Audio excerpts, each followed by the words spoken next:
Bonjour, La Voix est libre en direct sur France 3 tous les samedis avec aujourd'hui 4 voix pour une question. Faut-il casser les seuils sociaux pour créer de l'emploi? Y a-t-il d'autres recettes?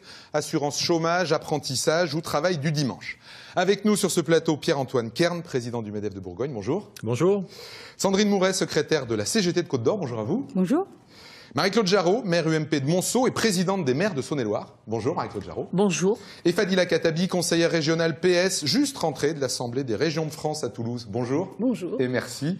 Et vous pouvez intervenir chez vous, vous l'avez déjà fait sur notre site internet, sur le réseau Twitter avec les hashtags F3 Bourgogne et LVEL Bourgogne. Alors, ce jeudi, patronat, syndicats ont commencé à négocier sur le dialogue social avec un chapitre consacré à la réforme des seuils sociaux. Les seuils qui organisent la représentation syndicale et sociale et qui déclenchent aussi pour les entreprises un certain nombre d'obligations. Le gouvernement souhaite un assouplissement. Il souhaite, je cite, que des verrous soient levés. Le ministre du Travail, François Rebsamen, nous l'a dit il y a 2 semaines sur ce plateau même. On l'écoute pour lancer cette discussion. Ce que je souhaite, c'est qu'on passe dans notre pays, c'est très difficile, d'un affichage, c'est-à-dire de droits qui sont affichés, aux droits réels. Je vais donner un exemple simple. Vous savez, il doit y avoir un délégué du personnel dans les entreprises de plus de 10. 66% des entreprises entre 10 et 20 n'ont pas de délégué du personnel. Parce qu'on ne trouve pas. Parce que peut-être on ne trouve pas. Et ça, des fois, je dis aux organisations syndicales, c'est pas normal. C'est pas normal, vous voyez. Vous vous satisfaisez de ça, mais moi, je m'en satisfais pas. Vous savez, il y a des lourdeurs dans les seuils. Le seuil de 50, il est d'une lourdeur absolue.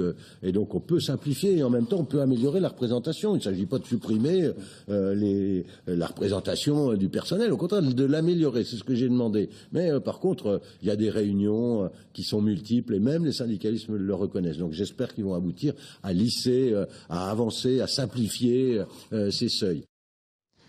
Sandrine Mouret, il n'est pas excessif, le ministre du Travail, finalement?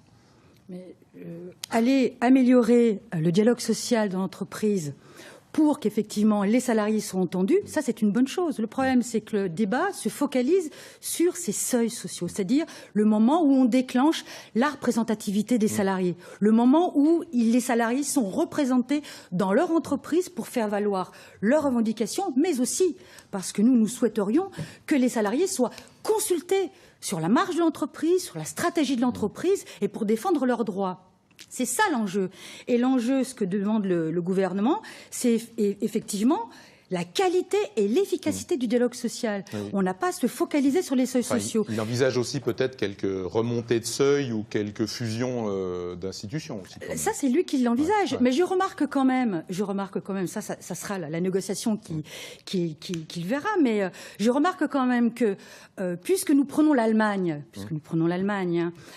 toujours en référence en termes de développement économique et notamment dans l'industrie, les comités d'entreprise se mettent en place à partir de 5 salariés, avec des pouvoirs des instances représentatives du personnel beaucoup plus importantes qu'en France, beaucoup plus importantes puisque le comité d'entreprise doit être consulté et il doit y avoir un accord sur toute décision économique qui pourrait impacter les salariés.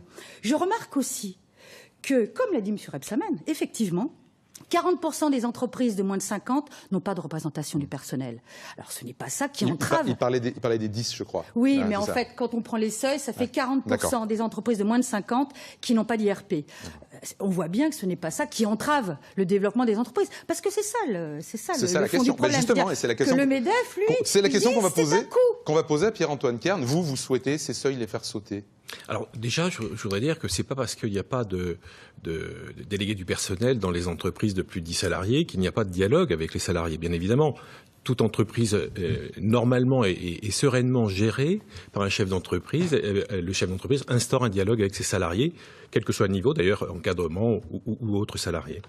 Donc déjà, je pense que il ne faut pas stigmatiser une situation qui supposerait qu'il n'y ait aucun dialogue avec les salariés dans les entreprises. Alors ensuite, vous parliez de l'exemple de l'Allemagne, c'est un bon exemple, puisque on a un pays qui, là, a des salariés qui sont quasiment tous syndiqués. Le vrai problème de la France, c'est qu'aujourd'hui, on a des syndicats qui ne sont malheureusement pas suffisamment représentatifs et qui ne dépassent pas, je crois, 7% des salariés. Donc c'est très très peu. Effectivement, c'est sans doute une des causes qui fait que les différentes représentations du personnel ne sont pas assumées dans un certain nombre d'entreprises. Alors, pour ces seuils aujourd'hui, ils constituent aujourd'hui davantage des contraintes financières et réglementaires terribles pour les entreprises. Je vous donne un exemple. Une entreprise qui passe de 8 à 10 salariés, parce qu'il y a une petite étape à 9 salariés, elle va déjà voir ses taxes augmenter de l'ordre de 10 000 euros par an.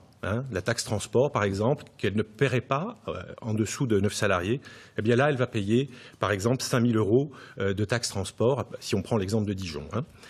Par ailleurs, il y a un formalisme qui est extrêmement lourd dans la mise en œuvre de ces délégués du personnel. Il faut savoir que si le processus électoral n'est pas respecté pour une question de forme, par exemple, il y a des sanctions pénales prévues par la loi et des amendes automatiques dans un certain nombre de cas. Donc on est dans un système très contraignant pour les chefs d'entreprise qui est donc anxiogène. Et les chefs d'entreprise n'ont donc pas envie, sauf projet particulier, de dépasser 10 ou 50 salariés, c'est une évidence. On va y venir et Une question à Fadila Khattabi. Vous, en tant que conseiller régional, le rapport avec les entreprises, ça fait partie des compétences du conseil régional aussi. Oui. Est-ce que ce qui est dit par le MEDEF, c'est quelque chose que vous ressentez? Est-ce que ce dialogue social, il a besoin, parce que c'est une de vos casquettes aussi, d'être aidé, d'être modifié? Il est ancien, les lois sur le travail, elles datent des années 80 pour partie. Quelle est votre position là-dessus? Écoutez, en région Bourgogne, en tous les cas, moi je suis très attachée au dialogue social et on a pu l'exercer d'ailleurs en région Bourgogne puisque nous avons créé un outil qui est le Conseil en évolution professionnelle et c'était bien sûr à la demande des partenaires sociaux pour effectivement sécuriser les parcours. D'ailleurs, le Conseil en évolution professionnelle a depuis été repris au niveau national puisqu'il y a eu une loi là-dessus. Donc bien sûr, je crois beaucoup au débat démocratique au sein des entreprises. Ceci dit, le gouvernement, effectivement, répond à l'appel avant tout, d'ailleurs, du MEDEF, mais en aucun cas, effectivement, c'est pour, j'allais dire, faire en sorte qu'il n'y ait pas de débat social au sein des entreprises. C'est comment on peut moderniser le dialogue social au sein de l'entreprise, comment on peut améliorer les choses pour faire en sorte, effectivement, que l'entreprise puisse retrouver des marges de manœuvre. D'ailleurs, je voudrais dire que le dialogue social contribue aussi à la compétitivité. Je m'adresse ici à Monsieur Kern, contribue également à la compétitivité des entreprises parce que des salariés qui travaillent non pas dans la défiance mais dans la confiance, des salariés bien formés, bien informés, contribuent. Ce sont des salariés qui sont bien à leur poste de travail et donc sont plus performants et donc plus compétitifs. Marie-Claude Jarraud, j'ai relevé un chiffre qui est qu'il y aurait en France, d'après l'INSEE, 2,5 fois plus d'entreprises de 49 salariés que de 50 salariés. Est-ce que le maire de Monceau que vous êtes le ressent dans sa vie de maire, dans son rapport aux entreprises? Ces entreprises qui finalement seraient, je mets un conditionnel, bloquées par les seuils. Je ne crois pas que les entreprises soient bloquées par les seuils. Je crois plutôt que cette conversation que nous avons aujourd'hui sur la représentation syndicale et sociale, et plus particulièrement ce pourquoi vous nous avez conviés, sur les seuils sociaux, c'est un peu l'arbre qui cache la forêt.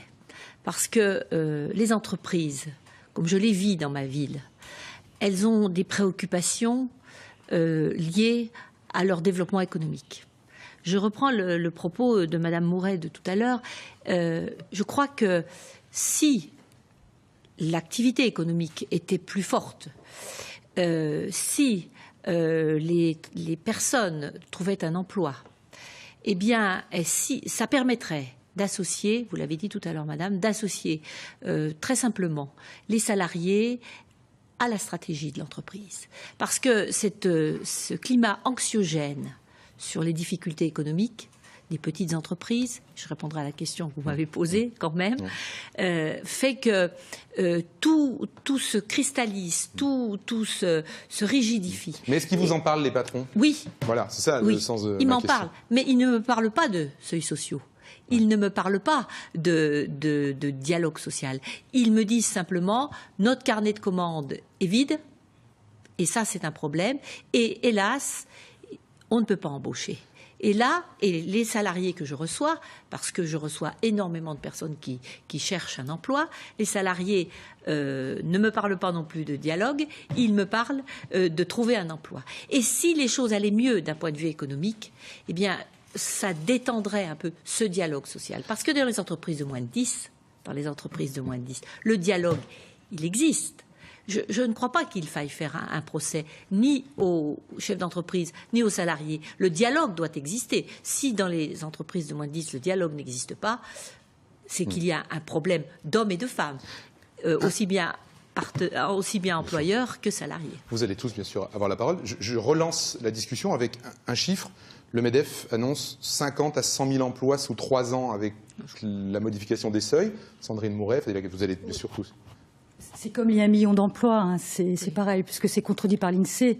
Effectivement, l'INSEE a fait une étude relativisant très à la baisse les faits sur l'emploi. Par contre, pour rebondir, oui, mais pour rebondir, et ce qu'on a entendu au niveau du gouvernement, les salariés aiment leur entreprise. Et d'ailleurs, on peut remarquer que ce sont les premiers à la défendre quand elle est menacée. Ce sont les premiers, des fois, à interpeller leur direction lorsqu'ils remarquent un manque d'investissement, lorsqu'ils portent des revendications en termes d'investissement, de conditions de travail, en termes de nouveaux marchés. C'est souvent le comité d'entreprise qui font ces propositions-là. Eux, ils aiment leur entreprise. Regardez l'entreprise Parker, qui a fermé là à Dijon. Depuis des années, le comité d'entreprise interpellait le groupe sur le manque d'investissement sur ce site. Résultat, alors que ce groupe touchait du CICE et du crédit impôt recherche. Il n'y avait rien dans les tiroirs. Cet argent était accaparé sans rien au bout. Par contre, les salariés, eux, avaient des projets de développement, d'investissement. Ils n'ont jamais été entendus. Voilà pourquoi nous on dit que les salariés, quelle que soit la taille de l'entreprise, doivent pouvoir être consultés et avoir voix au chapitre sur la stratégie de l'entreprise. Pardonnez-moi, je vous coupe, mais est-ce qu'en même temps, vous entendez ce qui peut être dit par le patronat, qui est de dire on peut comprendre qu'un patron qui a 47 salariés, qui a du mal à joindre les deux bouts, qui a du mal à remplir son carnet de commandes, se disent moi je veux pas être obligé d'avancer mes mises en paye, je veux pas être obligé de créer ça, je veux pas avoir des salariés qui certains jours ne vont pas travailler parce qu'ils vont s'occuper de ça. Est-ce que c'est quelque chose que vous comprenez ou pas ? Je l'entends, mais dire que les entreprises vont mal parce qu'ils ont des délégués du personnel ou un comité d'entreprise, non, et c'est d'ailleurs... C'était pas le sens de ma phrase, hein. C'était est-ce que vous comprenez qu'on puisse ne pas vouloir passer le seuil à cause de ça ? Je ne pense pas, je pense réellement que si les entreprises ne peuvent pas se développer, c'est notamment effectivement parce que les carnets de commandes sont vides.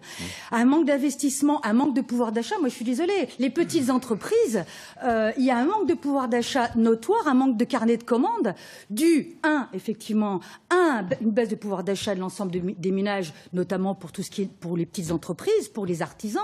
Mais en plus, effectivement, il y a des erreurs stratégiques phénoménales en termes d'investissement, de recherche sur des nouveaux produits à forte valeur ajoutée que ne font pas les entreprises. Pierre-Antoine Kern, 50, 100 000 emplois. Sandrine Mouret dit c'est pas vrai. C'est pas moi, c'est l'INSEE. Sandrine Mouret dit que l'INSEE dit c'est pas vrai, pardonnez-moi. Moi, je suis en désaccord avec ce que je viens d'entendre. Pour une bonne raison, c'est que le principal problème des entreprises françaises est un problème de compétitivité. Le carnet de commandes, c'est pas un cadeau qui est fait par je ne sais qui, je ne sais à quel moment.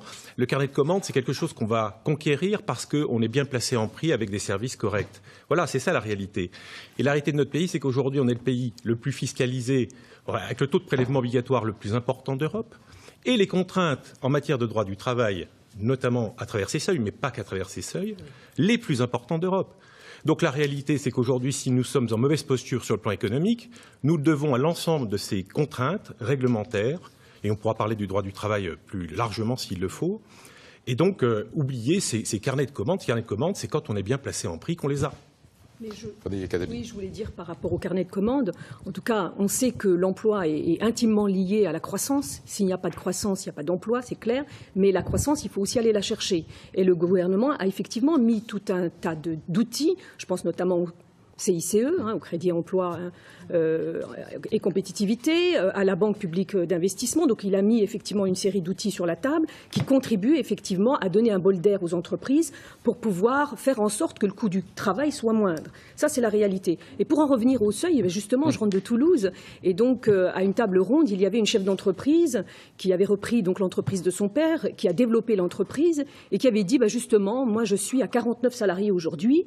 Donc je me pose la question, faut-il embaucher ou pas, alors que vraiment j'ai besoin de 3 salariés. Donc décidez-vous vite, sauf que le débat est mis sur la table et ce sont aux partenaires sociaux effectivement de s'emparer de la question avant de légiférer. Et donc je me pose la question. Et ensuite elle a répondu, elle a fait la réponse elle-même en disant Toujours est-il que je pourrais de toute façon créer, je suis en train de réfléchir pour créer une autre structure. Donc il y a toujours quand même des possibilités pour contourner la loi, je veux dire, par rapport à cela. Mais qui contourneront aussi d'une certaine manière la représentation syndicale, du coup, d'une certaine manière. Il y a déjà eu Rapidement, parce que Marie-Claude Jarraud attend patiemment. On a l'impression qu'effectivement, les seuils seraient couperets. Alors que déjà, depuis quelque temps, il y a effectivement des largesses, des souplesses qui ont été données sur déjà le nombre de salariés.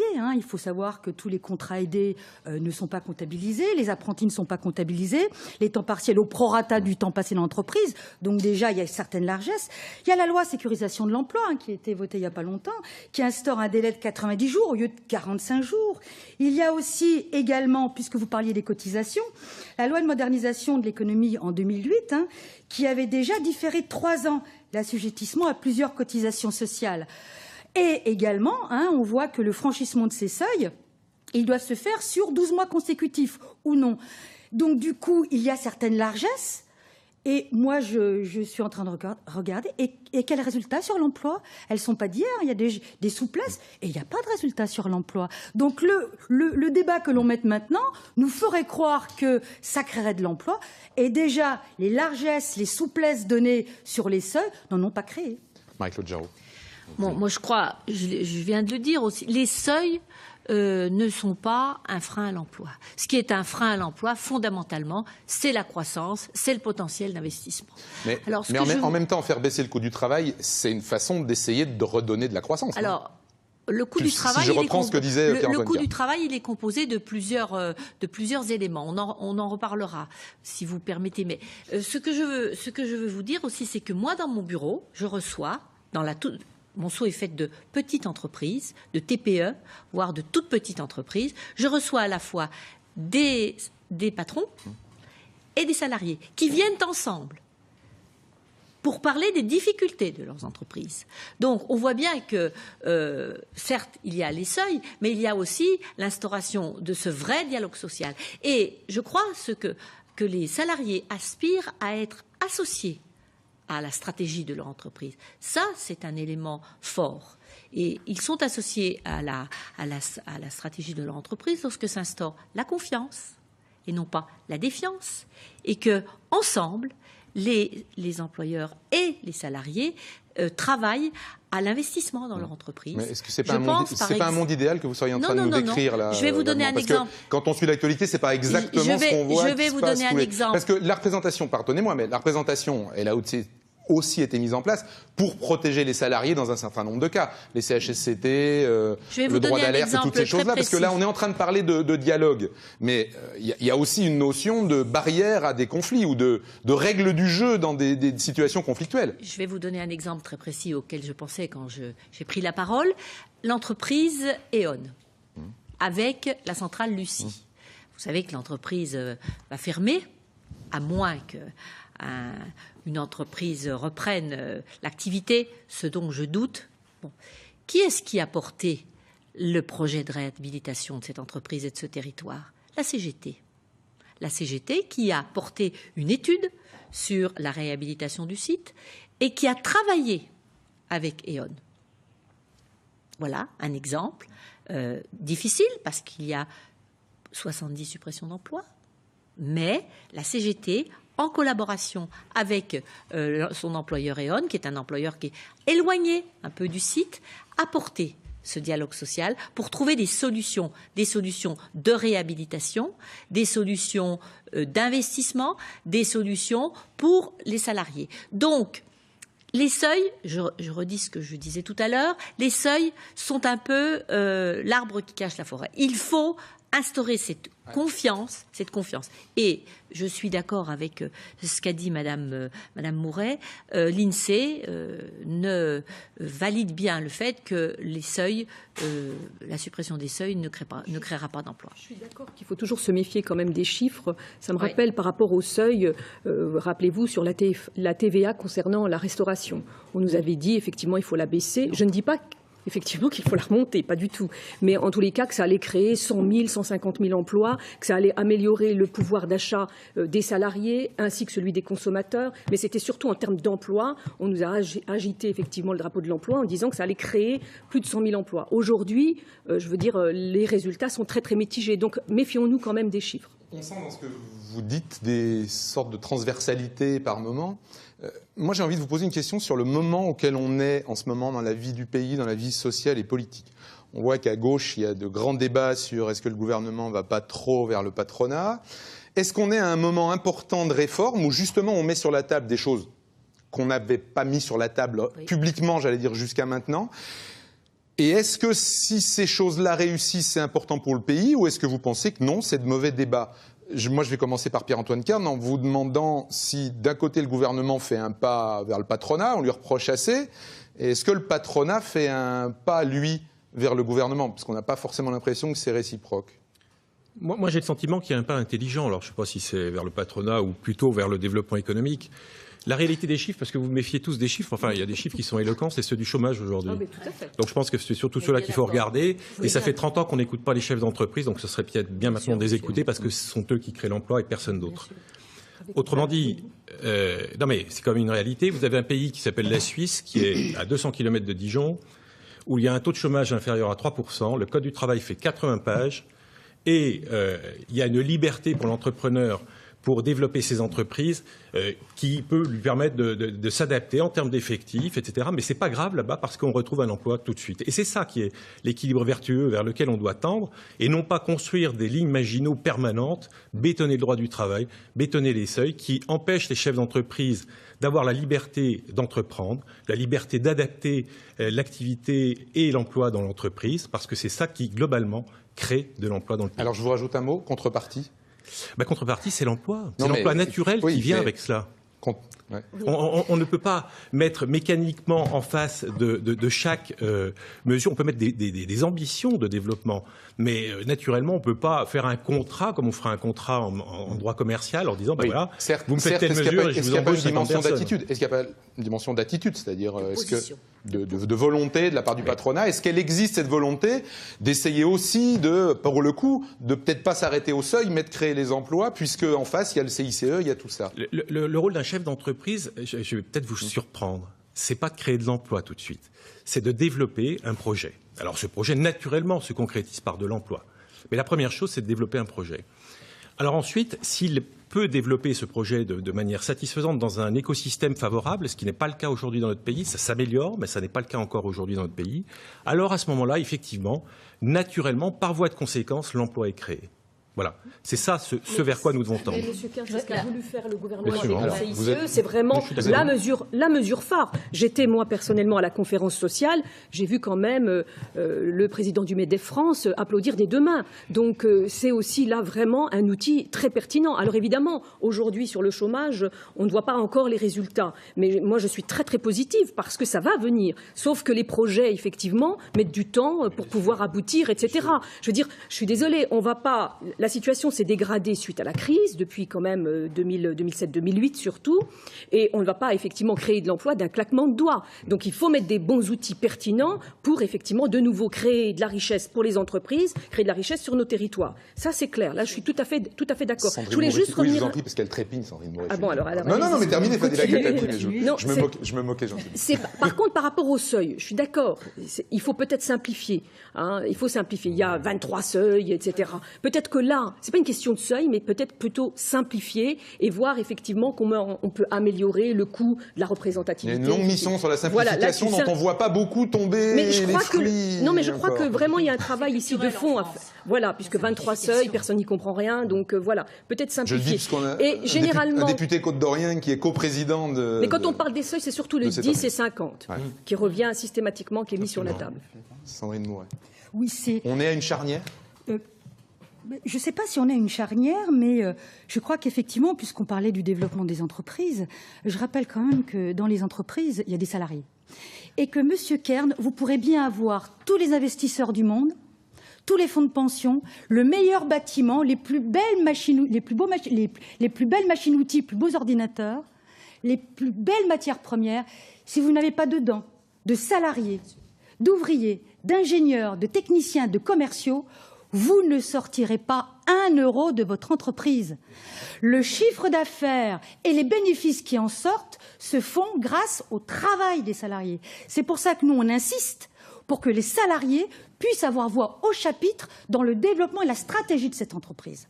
Après, sur les moyens que prend le gouvernement, le CICE, la CGT n'est pas opposée à aider les entreprises. Bien évidemment, les entreprises qui ont un projet sur des matériaux novateurs, sur l'investissement. Seulement, il n'y a pas de contrôle. Le CICE, je vous prends un exemple. Une boîte de Longwy, elle a eu des aides publiques. Je les note. 2011, 323 000 euros d'aide publique sur 2 dispositifs, c'est tout. 2013, 714 000 euros d'aide publique, puisqu'il y a le CICE qui s'est rajouté dedans. Résultat, eh bien, moins 23 emplois sur la même période et moins 500 000 euros d'investissement. Il est allé où cet argent? Non mais, je donne un exemple. Alors je vous en donne un autre. Carrefour Quetigny. Non mais le problème c'est que pour dire, Monsieur Kern, pour dire que le CICE, les aides publiques aux entreprises doivent être conditionnées et contrôlées par les salariés. Le comité d'entreprise, les salariés doivent pouvoir vérifier que l'argent public qui est donné à cette entreprise bénéficie bien à l'investissement, à l'emploi, à l'amélioration des conditions de travail et à la formation. Est-ce que ce n'est pas déjà les collectivités qui devraient le contrôler? Aussi, bien évidemment. Mais je parle au nom des salariés, bien évidemment. En amont. Marie-Claude Jarraud, c'est un moment charnière ou pas? Il nous reste 1 minute avant midi. Mais... Je crois que ce qu'il faut qu'on décrète, et ce que essaie de faire le gouvernement, sans doute, c'est une mobilisation générale, à la fois des élus, des entrepreneurs, des salariés pour l'emploi. Ça, c'est quelque chose de fondamental. C'est-à-dire que les seuils, enfin tous les outils, l'outil contrat de travail, il faut que l'on soit tous réunis pour une mobilisation générale pour l'emploi. J'aime bien la politique. Ça aurait pas dû, vous qui êtes un maire de droite, est-ce que ça aurait pas dû être fait précédemment sous le quinquennat précédent? On attendait plutôt ça d'un gouvernement de droite. Écoutez, moi, je suis maire d'une ville de 20 000 habitants. J'ai été élue présidente de l'association des maires de Saône-et-Loire. Mais vous avez été aussi candidate aux législatives et vous êtes conseillère régionale. Donc vous... Les législatives, c'est ancien. C'était il y a longtemps. Je crois que nous avons, et je le ressens au niveau des maires de Saône-et-Loire, nous avons à nous mobiliser tous au service de l'emploi. Parce que... Il faut que je vous coupe, Marie-Claude Jarraud. Il est midi et on va se faire discuter, mais on reprend.